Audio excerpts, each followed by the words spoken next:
ওই তো এইবারে কাকিমাকেই মনে হয় দেখা যাচ্ছে। যাই তাহলে এইবারই জনগণনাটাই আগে করে নি। ও কাকিমা, আমি সার্ভে করতে এসেছি। এটুনি শিগগিরই চা বসা, সার্ভে করতে এসছে। তা তুমি কিসের সার্ভে করতে এসেছো? কাকিমা, আমি সরকার থেকে জনগণনার জন্য সার্ভে করতে এসেছি। ও, এটুনি চা বসাতে হবে না, খাবে না বলছে। আরে কাকিমা, আপনি চার জন্য না করলেন কেন? আমি চা খাই তো। আমি অন্নপূর্ণা ভান্ডারের টাকা পাইনি, তাই আমি কোনো সরকারের লোককে চা খাওয়াবো না। আরে কাকিমা, এখনো তো ভেরিফিকেশন হচ্ছে। আপনার যদি সমস্ত সবকিছু ঠিক থাকে তাহলে আপনি নিশ্চয়ই টাকা পাবেন। ঠিক আছে, আমি আগে টাকা পাই, তারপর তোমাকে চা খাওয়াবো।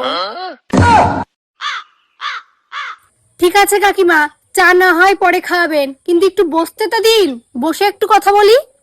না না, আমার অন্নপূর্ণা ভান্ডারের টাকা ঢোকেনি, আমি বসার জন্য চেয়ার ফেরার দিতে পারবো না। যা বলার দাঁড়িয়ে বলুন। কি জ্বালা, একটা অন্নপূর্ণা ভান্ডারের টাকা পাইনি, তো বসতেও দেবে না, আবার চাও দেবে না। বাবা, ঠিক আছে, আপনার বাড়িতে কতজন আছে বলুন। আমাদের বাড়ি 4 জন মানুষ আছে। তা প্রথমে আপনার নাম বলুন। আমার নাম টুনি সরকার। আরে আপনার নাম যদি টুনি হয় তাহলে আপনি একটুখানি আগে চা বানাতে কাকে বললেন? ওটা আমি মিথ্যে কথা বলেছিলাম। কেন মিথ্যে বললেন কেন? কারণ আমি অন্নপূর্ণার টাকা পাইনি তাই। ঠিক আছে, এবার আপনি সবকিছু সত্যি কথা বলুন, না হলে কিন্তু আপনাদের জনগণনাটাই ভুল হবে। সত্যি কথা বলতে পারি, আমি অন্নপূর্ণা ভান্ডারের টাকা পাবো তো?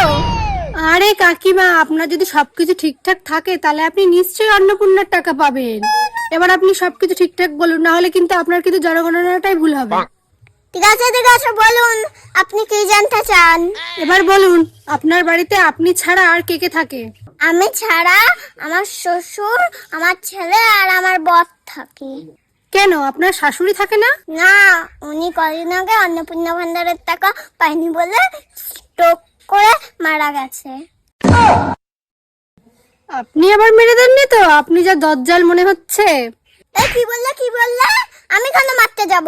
বললাম তো উনি অন্নপূর্ণা ভান্ডারের টাকা পাইনি বলে স্ট্রোক করে মারা গেছে। ঠিক আছে, এবার বলুন, আপনার বরের নাম কি? আমার বরের নাম যাই না। আরে আপনি কি বলছেন? আপনি আপনার বরের নাম জানেন না? বললাম তো আমার বরের নাম যাই না। আরে কি বলছেন? আপনার বরের নামটা ঠিক করে বলুন।